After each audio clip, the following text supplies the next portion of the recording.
So the reason why both of these men are now ready to fight each other is they both realize that they're coming towards the end of their career, and this is the fight that's going to pay them the most.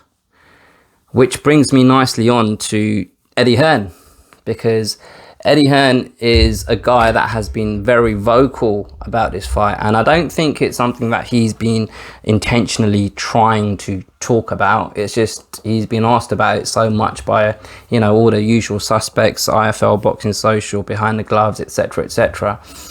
And he's been largely negative about the fight, and that surprised me, to be honest, because as I kind of went down memory lane, kind of recalling my own kind of favourite memories about boxing or being a fan of the sport of boxing, I'd have to say I think I've always watched boxing ever since I was a kid, but when I actually became fully invested in the sport, I'd have to say it was probably around the time George Groves fought James DeGale. That's kind of when I was like, oh, I have to watch this fight.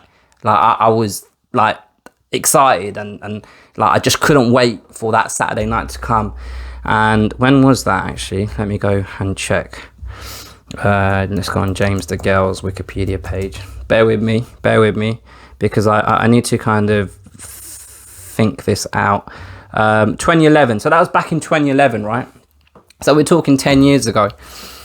And then my kind of love for the sport grew from that point.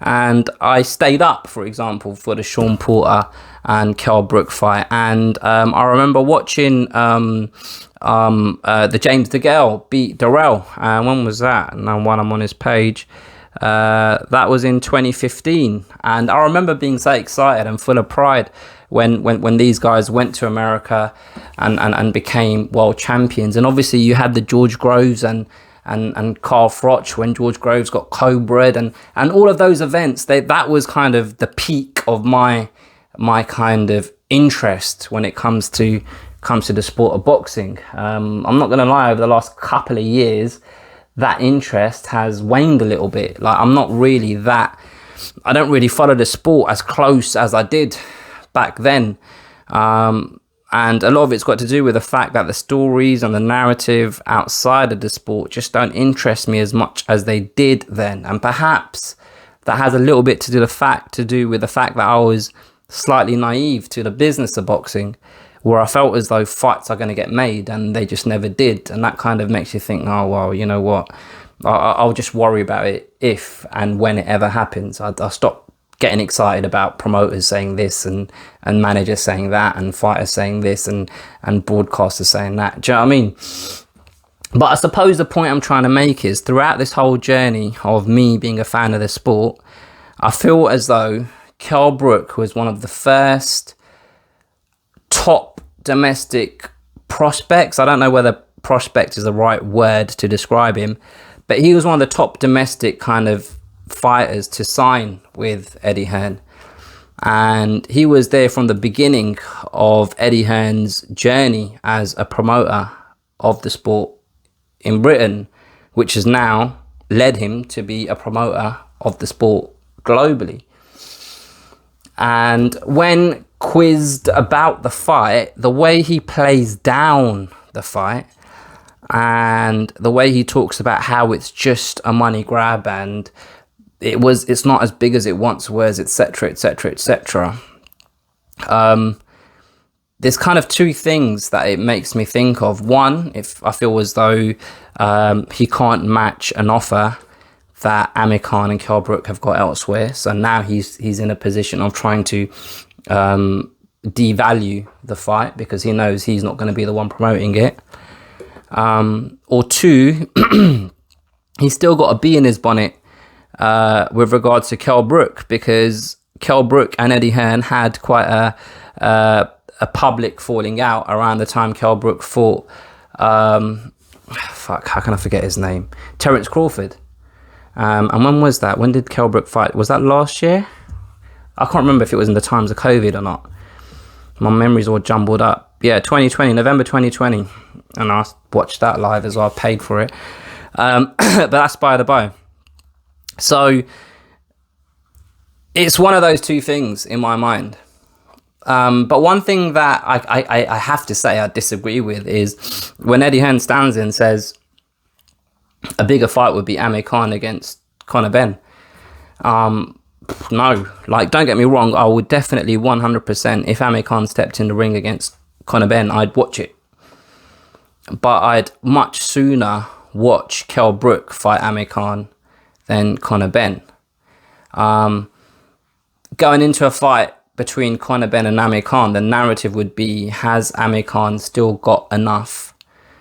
And is Conor Benn good enough? Because they're almost like two ships passing each other in the night. One guy just isn't as good as he once was, and the other guy is still on the ascent or descent. I don't know, but he's on his way up, which the posher way of trying to say it, and I messed it up. And then the fight between Kell Brook and Amir Khan, at least both of them just aren't what they used to be. So it's even, it's equal. And actually there's a little bit of nice kind of synergy. The fact that both of them have recently lost quite convincingly to Terence Crawford. I feel like there's a lot of kind of parallels in the career of Amir Khan and Kell Brook. And I feel like this would be a nice way for them to finish their career. And going back to Eddie Hearn devaluing the fight, one of the things that Eddie Hearn always talks about is how it's important for him as a promoter to watch the fighters that he promotes secure their financial futures. Yeah, winning a world title is great. Yeah, it's good to realise dreams. But the first priority should always be to secure your future financially. And that's precisely what these two are doing in the shape of Amir Khan and Kell Brook. And I know you've fallen out with Kell Brook, but just the journey that you've been on, and Kell Brook, I feel like, has been a big part of that journey on different occasions, you know. So like I said, one of the first kind of prominent domestic fighters that signed for him, the world title that he won against Sean Porter, stepping in there against Golovkin at short notice. I think the fight against Terence Crawford was at Sheffield United Stadium, if I'm not mistaken, a nice outdoor event. Like, there's been different milestones for both of you along the way. And I just feel like it's a little bit of that bitter promoter that you talk about, that Eddie Hearn talks about. Oh yeah, you know, all promoters get bitter in old age. And as soon as I start being like that, I'm going to get out of the game. And to me, it feels a little bit bitter, because if you're not going to, if you have no interest in staging the fight, if you don't think that you can drive value out of the fight and get subscribers to the zone, then don't just devalue the fight in public. Do you know what I mean? Let these guys get the bag, as they say. Let these guys go out there and secure a nice big number for themselves in their retirement fight.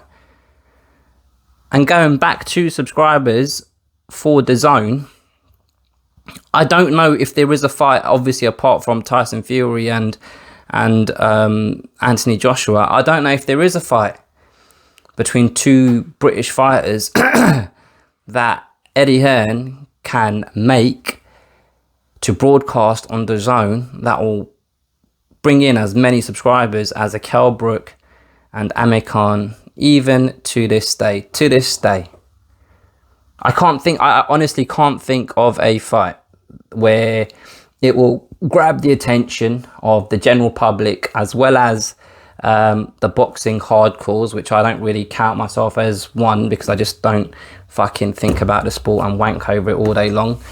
But I'd consider myself a very big fan of the sport, right? And I can't think of a fight that he could promote that could bring in as many subscribers as Kell Brook and Amir Khan, apart from, like I said, Anthony Joshua and Tyson Fury. But those are my thoughts. So I suppose the questions that I started with, is it too late? Is it still a big event? I don't think it's too late. I think it would have been better if they fought when they're both physically at their peak. But I think they both declined at a similar sort of rate which will still make for an interesting fight between the two of them. So I don't think it's too late. I just think it's not in the prime time it could have been. I still feel like it's a big event, and I still definitely care. I still want to see it. So yeah, put your comments below. What do you guys think about the stuff that I've said? Please feel free to share your own opinions about the fight. And yeah, like, comment, subscribe, all of that jazz. I'll catch you guys next time.